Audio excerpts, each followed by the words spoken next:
नमस्कार, मैं हूं राहुल भूषण और टीचिंग विंडो में आप सबका स्वागत करता हूं। आज से टीचिंग विंडो यूट्यूब चैनल पर बाल विकास शिक्षा शास्त्र की एक नई श्रृंखला शुरू होने वाली है।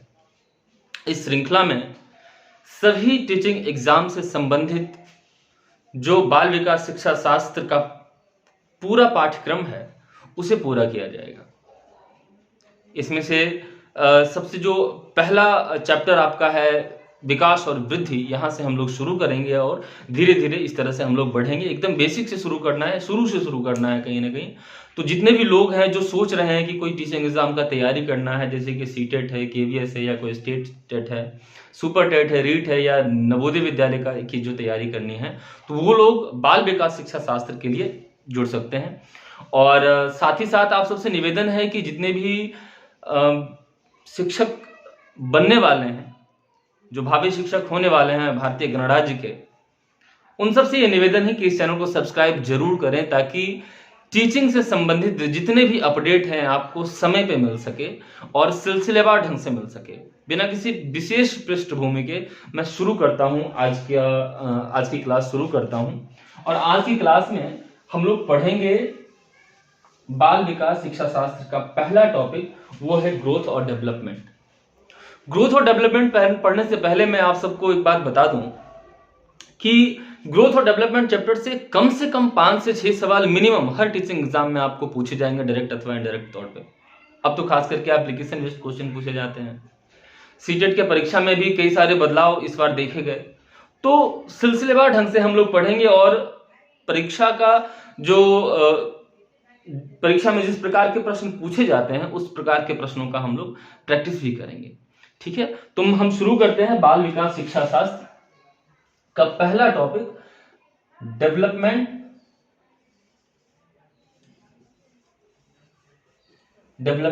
एंड ग्रोथ, है ना। डेवलपमेंट जो है, डेवलपमेंट अगर हमें समझ में आ जाए तो ग्रोथ हमें अपने आप समझ में आ जाएगा। इस बात को आपको समझना पड़ेगा बहुत बारीकी के साथ, क्योंकि ग्रोथ जो है वो डेवलपमेंट का एक छोटा सा हिस्सा है, छोटा सा भाग है। उदाहरण के लिए अगर आप समझें तो अगर ये ग्रोथ है, ये डेवलपमेंट अगर है, ये अगर विकास है ना, तो वृद्धि जो है वो ये है, ये आपका वृद्धि है ना। ये छोटा वाला जो है वो वृद्धि है आपका। ये अगर विकास है तो ये वृद्धि है, ये अगर डेवलपमेंट है तो ये आपका ग्रोथ है ना। अब समझते हैं कैसे। इसके लिए सबसे पहले हम समझते हैं कि विकास है क्या, विकास कहते किसे हैं। तो आप लोगों ने बीएड में ये बात जो है पढ़ा होगा कभी ना कभी कि विकास जो है वो एक सतत प्रक्रिया है, एक सतत प्रक्रिया है जो जीवन पर्यंत चलती रहती है ना, जो जीवन पर्यंत चलती है। ठीक है, जीवन पर्यंत मतलब लाइफ लॉन्ग प्रोसेस है, लाइफ लॉन्ग प्रोसेस है ना। सतत मतलब कंटिन्यूअस, एक कंटिन्यूअस प्रोसेस है जो लाइफ लॉन्ग चलता रहता है, उसे ही हम विकास कहते हैं। इसमें बदलाव किन किन क्षेत्र में होता है, किन किन क्षेत्रों में जो है वृद्धि जो है जीवन पर्यंत होती रहती है, सतत प्रक्रिया किस तरह से चलता है, उस चीज को आप समझ लीजिए। तो इसके 4 क्षेत्र हैं अलग अलग मुख्य तौर पर। उसमें से पहला क्षेत्र जो है वो है फिजिकल डेवलपमेंट का। वैसे ये बात कहना गलत होगा कि पहला क्षेत्र ये है, जितने भी क्षेत्र हैं वो एक साथ चलते हैं, है ना। तो हम सबसे पहले लिखते हैं फिजिकल डेवलपमेंट को, फिजिकल डेवलपमेंट को। दूसरा जो है वो कॉग्निटिव डेवलपमेंट है, कॉग्निटिव डेवलपमेंट है ना। फिजिकल डेवलपमेंट को आप शारीरिक विकास कहेंगे, कॉग्निटिव डेवलपमेंट को आप संज्ञानात्मक विकास कहेंगे। तीसरा है आपका वो है social development, social development, social development. और चौथा है आपका इमोशनल डेवलपमेंट। हालांकि कई जगह आप इमोशनल डेवलपमेंट को सोशल डेवलपमेंट में ही पढ़ेंगे और भी कई सारे प्रकार आप पढ़ेंगे अलग से, है ना। जैसे कि कॉग्निटिव डेवलपमेंट का जो पार्ट है वो लैंग्वेज डेवलपमेंट भी है। लैंग्वेज डेवलपमेंट जो है वो कॉग्निटिव डेवलपमेंट के अंतर्गत ही आता है। उसी तरह सोशल डेवलपमेंट के अंतर्गत आप मोरल डेवलपमेंट को पढ़ेंगे, है ना। तो इस तरीके से आप पढ़ सकते हैं। विकास के ये 4 एस्पेक्ट हैं, फिजिकल, कॉग्निटिव, सोशल और इमोशनल डेवलपमेंट, जिसको आप शारीरिक, संज्ञानात्मक, सामाजिक और सांवेगिक विकास कह सकते हैं। ठीक है, ये हमारा डेवलपमेंट है। डेवलपमेंट एक सतत प्रक्रिया है, एक कंटिन्यूअस प्रोसेस है जो लाइफ लॉन्ग चलती है। किन किन क्षेत्रों में चलती है लाइफ लॉन्ग? तो physical development, cognitive development, social development और इमोशनल डेवलपमेंट, है ना। इन क्षेत्र में जो है वो जीवन पर्यंत चलती रहती है। चलिए अब हम समझते हैं कि आखिर जो विकास के अलग अलग पहलू हैं, अलग अलग क्षेत्र जो हमने देखा अभी, है ना, वो किस प्रकार से आगे बढ़ता है। जैसे मान लीजिए फिजिकल डेवलपमेंट है, अगर इसको हम थोड़ा सा और इलेबोरेट करके हम लोग पढ़ें तो हम क्या देखेंगे कि फिजिकल डेवलपमेंट में जो है वो आपके शारीरिक विकास से संबंधित, जो आपके शरीर में जो परिमाणात्मक और मात्रात्मक वृद्धि होती है उससे संबंधित चीजें होती है ना। परिमाणात्मक, देखिए 2 शब्द हमने कहा, एक परिमाणात्मक जिसको इंग्लिश में क्या कहते हैं, क्वांटिटेटिव,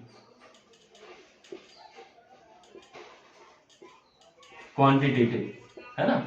तो जब क्वांटिटेटिव एस्पेक्ट में विकास होता है, वृद्धि होती है, तो उसको हम फिजिकल डेवलपमेंट कहते हैं। उदाहरण के लिए एक बच्चा जब 2 साल का है तो उसकी लंबाई मान लीजिए 1.5 फीट की है, 2 फीट की है। वही बच्चा जब 15-20 साल का हो जाएगा तो उसकी जो लंबाई हो 5 फीट 10 इंच की हो जाएगी, 5 फीट 8 इंच की हो जाएगी। तो विकास, वृद्धि हुई, शारीरिक वृद्धि हुई, है ना। उसी प्रकार आप ऐसे समझ सकते हैं कि जब बच्चा रहता है तो देखेंगे उसकी उंगलियां भी छोटी रहती है, हथेली भी छोटा रहता है ना। लेकिन जैसे जैसे बच्चा बड़ा होता है वैसे वैसे जो है उसके हाथों में वृद्धि होनी शुरू होती है, अंगुलियां भी बड़ी हो जाती है, हाथ भी बड़े हो जाते हैं, शरीर भी बड़ा हो जाता है ना। मांसपेशी जो है शरीर की बड़ी हो जाती है।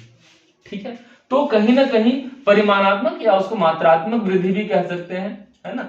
मात्रात्मक वृद्धि जो है, क्वांटिटेटिव ग्रोथ जो है वो होता है फिजिकल डेवलपमेंट में, और इसीलिए फिजिकल डेवलपमेंट को ही हम क्या कहते हैं, ग्रोथ कहते हैं, है ना। हिंदी में उसको बोले तो वृद्धि कहते हैं।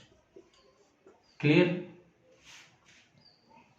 फिजिकल डेवलपमेंट को ही हम ग्रोथ कहते हैं या उसको वृद्धि कहते हैं, जिसमें कि परिमाणात्मक या मात्रात्मक बदलाव हो, परिमाणात्मक या मात्रात्मक परिवर्तन हो, है ना, परिवर्तन हो। इसी परिवर्तन को हम ग्रोथ कहेंगे, है ना। फिजिकल अर्थात शारीरिक परिमाणात्मक अथवा मात्रात्मक वृद्धि को या परिवर्तन को हम क्या कहेंगे, ग्रोथ कहेंगे, वृद्धि कहेंगे। ठीक है, अब सवाल यह है, चलिए 2 पंक्ति में पहले इसको भी समझ ले, हालांकि इसको हम विस्तार से भी आगे समझेंगे कि कॉग्निटिव डेवलपमेंट क्या होता है, सोशल डेवलपमेंट क्या होता है, इमोशनल डेवलपमेंट क्या होता है, विस्तार में भी समझेंगे। लेकिन अभी के लिए इसको 2 पंक्ति में समझ लीजिए, फिर हम फिजिकल डेवलपमेंट को विशेष तौर पर पढ़ेंगे। ठीक है, तो कॉग्निटिव डेवलपमेंट क्या है, संज्ञानात्मक विकास है, जिसमें बच्चे की सोच में वृद्धि होती है, इमेजिनेशन पावर जो है उसमें वृद्धि होती है, सोचने समझने की क्षमता में जब वृद्धि होती है तो उसको हम कॉग्निटिव डेवलपमेंट कहते हैं। जो आपके बुद्धि के साथ डील करता है ना, उसे ही हम कॉग्निटिव डेवलपमेंट के अंतर्गत रखते हैं।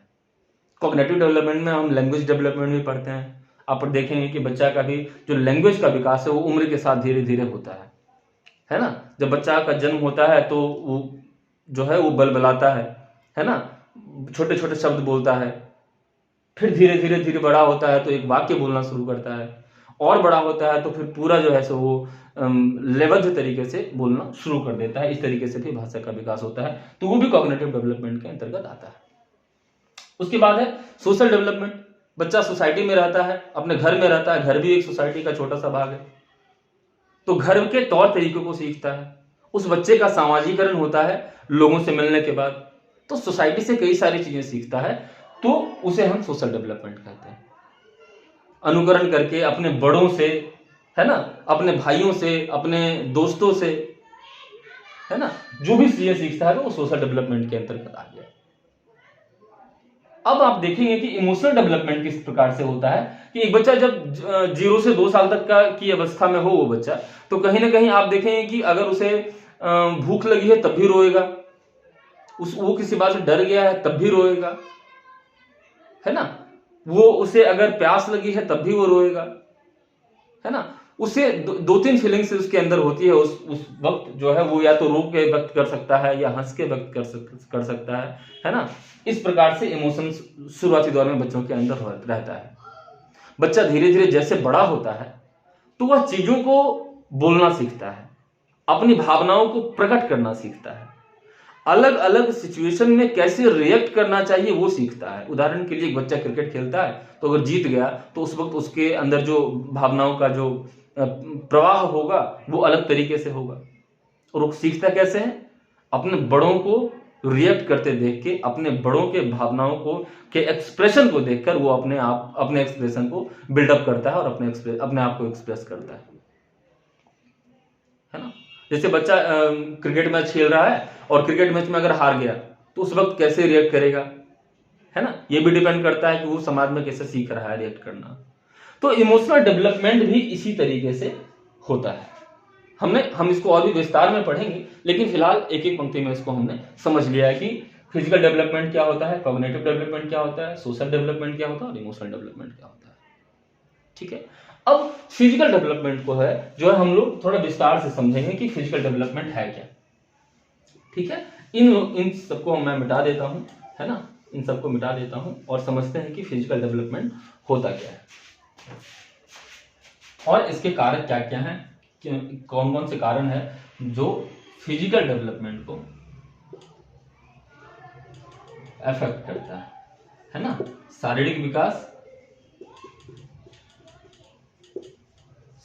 विकास, है ना, या इसको हम क्या वृद्धि भी कहते हैं, है ना, ग्रोथ भी कहते हैं, है ना। तो ये बात है। चलिए, तो फिजिकल डेवलपमेंट है। अब फिजिकल डेवलपमेंट के कुछ कैरेक्टरिस्टिक्स जो है वो हमें पहले देख लेना चाहिए कि ये जो है एक नियत समय तक चलता है, एक फिक्स टाइमिंग तक जो है ये कहना हालांकि बहुत ज्यादा सटीक नहीं होगा। नियत समय कहने का मतलब कि एक समय के बाद जो है ये रुक जाता है ना। एक निश्चित समय के बाद, है ना, के बाद ये रुक जाता है। जैसे उदाहरण के तौर पर आप में से जितने लोग होंगे लगभग सबकी लंबाई जो है वो रुक गई होगी। 18 से 19 साल 20 साल तक जो है हमारी लंबाई बढ़ती है, उसके बाद लंबाई जो है वो रुक जाती है, लंबाई बढ़नी रुक जाती है ना। तो वो जो है वो शारीरिक विकास के अंतर्गत आ जाएगा। दूसरी बात ये कि फिजिकल डेवलपमेंट जो है वो क्वांटिटेटिव एस्पेक्ट है डेवलपमेंट का।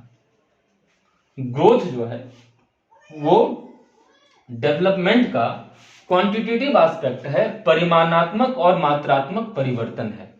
वैसा परिवर्तन जिसको आप मेजर कर सकते हैं, जिसको आप माप सकते हैं, उसको हम क्या कहेंगे, ग्रोथ कहेंगे, या उसको हम फिजिकल डेवलपमेंट कहेंगे, या उसी को हम परिमाणात्मक या मात्रात्मक परिवर्तन कह सकते हैं।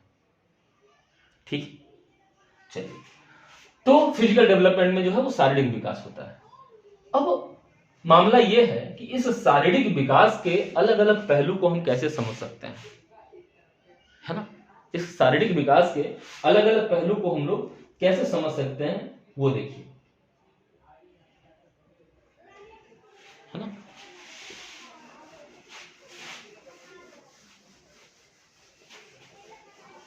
शारीरिक विकास के अलग अलग पहलू को कैसे कर सकते हैं, देखिए। शारीरिक विकास में हमारे शरीर में छोटी मांसपेशियां और बड़ी मांसपेशियों से मिलकर हमारा शरीर बना हुआ है। तो इस फिजिकल डेवलपमेंट को दो भाग में बांट दिया गया है। ठीक है, फिजिकल डेवलपमेंट को जो है, या ग्रोथ को जो है, ग्रोथ ही लिख देता हूं, है ना, ग्रोथ लिख देता हूं, या इसको हम फिजिकल डेवलपमेंट लिख देते हैं, या वृद्धि तो इसका हिंदी है, आप सब जानते हैं, है ना। इसको दो भागों में बांटा गया है। पहला है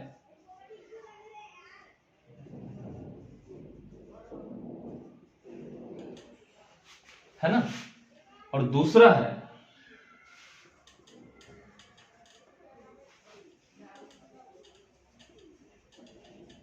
ग्रॉस मोटर स्किल और दूसरा है फाइन मोटर स्किल, है ना। इससे पहले, इसको समझने से पहले एक और बात मैं जो है समझा देता हूं आपको, है ना, कि दो प्रमुख कारक हैं जो फिजिकल डेवलपमेंट को अथवा ग्रोथ को प्रभावित करते हैं। तब आप इन दोनों टॉपिक को बेहतर तरीके से समझ पाएंगे, फाइन मोटर स्किल और ग्रॉस मोटर स्किल को। ठीक है, और वो दो कारक कौन कौन सा है? पहला जो है आपका मैच्योरिटी है, और दूसरा जो है वो लर्निंग है। अब आप समझ रहे होंगे कि लर्निंग आखिर ग्रोथ और फिजिकल डेवलपमेंट में कैसे भूमिका निभाएगा भैया अपना, बहुत अहम भूमिका निभाता है ना। लर्निंग से क्या संदर्भ यहां पे है, लर्निंग क्यों यहां लिखा गया है कि आप अपने शारीरिक मांसपेशियों का प्रयोग किस प्रकार से करते हैं, इसलिए यहां पे लर्निंग दिया गया है ना। बच्चा जो है शुरुआती दौर में सीखता है, पहले बैठना सीखता है, हाथों का प्रयोग करना सीखता है, फिर धीरे धीरे चलना सीखता है ना। इस प्रकार से धीरे धीरे वो आगे बढ़ता है ना। और दूसरी बात है मैच्योरिटी। मैच्योरिटी को हेरिडिटरी से संबंधित है ना, हेरिडिटरी से संबंधित है, वंशानुक्रम से संबंधित है कि इसका क्या प्रभाव है ग्रोथ में। इसका आंशिक रूप से प्रभाव रहता है, आंशिक रूप से प्रभाव देखा जाता है इसका, मैच्योरिटी का, या आंशिक रूप से भी कहना गलत होगा, पूर्ण रूप से ही प्रभाव देखा जाता है। कारण उसके पीछे क्या है वो भी मैं आपको बताऊंगा। यहाँ पे विवाद क्यों है, इंटरप्रिटेशन क्यों है अलग अलग विद्वानों का, वो भी मैं आपको बताऊंगा। ठीक, तो लर्निंग हम सबसे पहले समझते हैं कि लर्निंग जो है बच्चा क्या करता है कि अपने मांसपेशियों को, अपने शारीरिक मांसपेशियों पर धीरे धीरे काबू पाना सीखता है। पहले जो है बड़े मांसपेशियों पर काबू पाना सीखता है बच्चा, उसके बाद छोटे छोटे मांसपेशियों पर भी बच्चा काबू पाना सीखता है ना। ठीक है, तो इसी को जो है हम दो भाग में बांट देते हैं कि किस किस प्रकार से लर्निंग होती है, उसको हम दो प्रकार में बांट देते हैं। ठीक है, ग्रॉस मोटर स्किल और फाइन मोटर स्किल, जिसको हिंदी में स्थूल गतिक कौशल कहते हैं। स्थूल गतिक कौशल और फाइन मोटर स्किल को हम क्या कहते हैं, सूक्ष्म गतिक कौशल। सूक्ष्म गतिक कौशल। ठीक है, ग्रॉस मोटर स्किल का मतलब है कि जब बच्चा अपने बड़े मांसपेशियों पर, अपने शरीर के बड़े मांसपेशियों को प्रयोग करना सीख जाता है, जब बच्चा अपने बड़े मांसपेशियों को काबू करना सीख जाता है। बड़े मांसपेशियों का प्रयोग मतलब जैसे हाथ का प्रयोग है ना, जैसे दौड़ना है, जैसे चलना है। चलने और दौड़ने में क्या है, हमारे बड़े मांसपेशियों का प्रयोग होता है।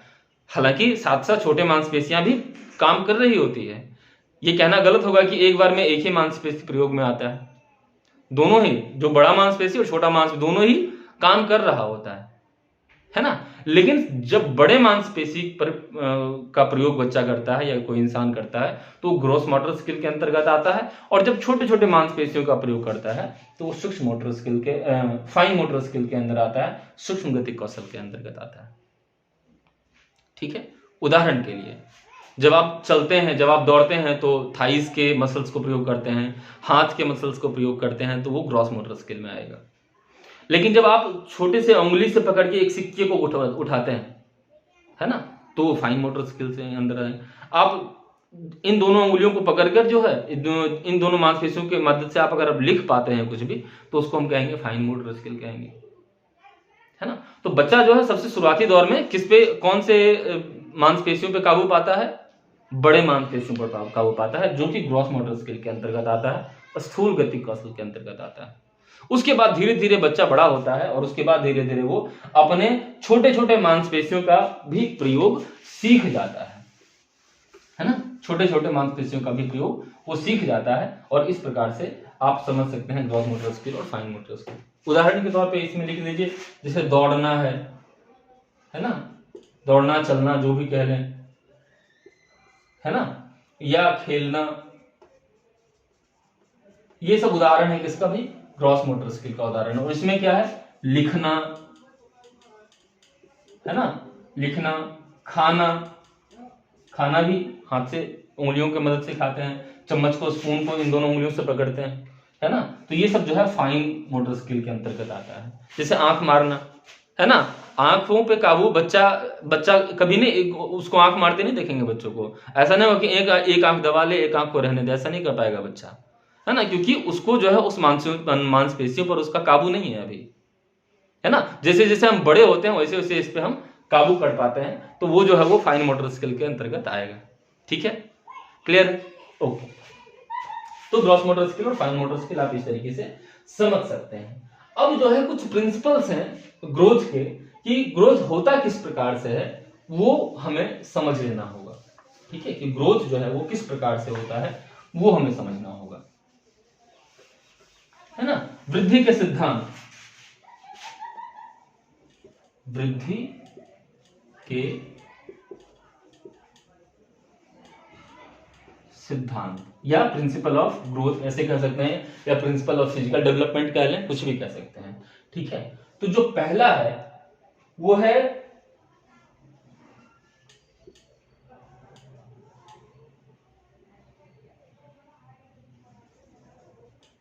इसको मैं थोड़ा अलग करके लिख रहा हूं, उसके पीछे कारण है, सिफालोपोडल, है ना। सिफालो का अर्थ होता है जो टॉप में है ना, ये सिर कह लें इसको, और पोडल मतलब बॉटम कह लें या पैर कह लें, है ना, बॉटम कह लें या पैर कह लें, है ना, पैर कह लें। ये सिद्धांत है, सिफालोपोडल सिद्धांत जो है, इसके माध्यम से हम ये समझ पाते हैं कि जो वृद्धि है, जो फिजिकल डेवलपमेंट है, वो ऊपर से नीचे की ओर होती है, सिर से पैर की ओर होती है ना, सिर से पैर की ओर होती है ना। मान लो ये बच्चा है ना, ये बच्चा है, तो जो ग्रोथ है, जो फिजिकल डेवलपमेंट है, वो किस प्रकार से है, ऊपर से नीचे की ओर है। इसको रियल लाइफ एग्जांपल से समझिए तो बेहतर तरीके से समझ पाएंगे। जब एक बच्चे का जन्म है, जब न्यू बॉर्न बेबी को आप देखिएगा, तो उसका सर जो है, तुलनात्मक देखेंगे कि उसके शरीर के तुलना में उसका सर जो हो ज्यादा बड़ा होता है ना। इसका मतलब यह है कि जो हमारा जो ग्रोथ है, जो फिजिकल डेवलपमेंट है, जो शारीरिक विकास है, वो ऊपर से नीचे की ओर होता है ना। सबसे पहले सर बड़ा होता है ना, फिर धीरे धीरे जो है इसको दूसरे तरीके से भी, एक तरीके से और समझिए कि एक बच्चा जो है सबसे पहले अपने हाथ का प्रयोग करना सीखता है ना। आप देखेंगे बच्चा जब जन्म लेता है तो हाथ पैर फेंकना शुरू करता है, धीरे धीरे जाके वो अपने पैरों पे काबू पाता है। तो मतलब वृद्धि किस तरह कैसे हुआ, ऊपर से नीचे की ओर हुआ, टॉप टू बॉटम हुआ, है ना। इसको आप कह सकते हैं हेड टू टू कह लें, या टॉप टू बॉटम। एक तो विकास के सिद्धांत ये है, ठीक है, मतलब शारीरिक विकास का सिद्धांत जो है वो इस तरीके से है कि हेड टू टू है और या टॉप टू बॉटम है। इससे संबंधित एक प्रिंसिपल और है, असल में कई प्रिंसिपल हैं और एक एक करके हम पढ़ेंगे, लेकिन आज के लिए हम इतना ही पढ़ेंगे। आज पहली वीडियो है, मैं बहुत ज़्यादा लंबा नहीं बनाना चाहता हूँ पहली वीडियो, लेकिन मैं आप सबके प्रतिक्रिया का इंतज़ार करूँगा। मैं इस बात का इंतज़ार करूँगा कि आप मुझे बताएं कि मेरे अंदर क्या कमी है, कौन सी बात है जो आपको समझ में नहीं आया, मैं नहीं समझा पाया। इस बात के लिए जो है आप डिस्क्रिप्शन के नीचे जो लिंक दिया गया है या कमेंट बॉक्स में आप कमेंट जरूर करें, आप बताएं कि कौन सी बात है जो आपको समझ में नहीं आई, तो अगली क्लास में मैं उसको दोबारा समझाऊंगा, ठीक है। इससे संबंधित जो प्रश्न है वो कमेंट बॉक्स में आप उनसे पूछ सकते हैं। दूसरी बात यह है कि हर रोज शाम को 7:30 बजे गूगल मीट पे CDP के क्लास का आयोजन किया जाता है, बाल विकास शिक्षा शास्त्र के क्लास का आयोजन किया जाता है। आप में से जो लोग जुड़ना चाहते हैं वो डिस्क्रिप्शन बॉक्स में दिए गए नंबर पे कांटेक्ट करें और शाम के वक्त जुड़ सकते हैं। 100 से 150 लोग ऑलरेडी पढ़ते हैं, जुड़े हुए हैं। आप में से जो लोग पढ़ना चाहते हैं हर शाम 7:30 बजे जुड़ सकते हैं नीचे दिए गए नंबर पे कॉल करके। धन्यवाद। और इस चैनल को सब्सक्राइब करना बिल्कुल नहीं भूलें। कोई बात हो जो समझ में नहीं आई हो तो जरूर पूछें, अपना फीडबैक जरूर दें, आपके फीडबैक का इंतजार रहेगा हमें, और आगे हम फिर से सिलसिलेवार ढंग से टॉपिक को पढ़ते जाएंगे। आज के लिए इतना ही, धन्यवाद।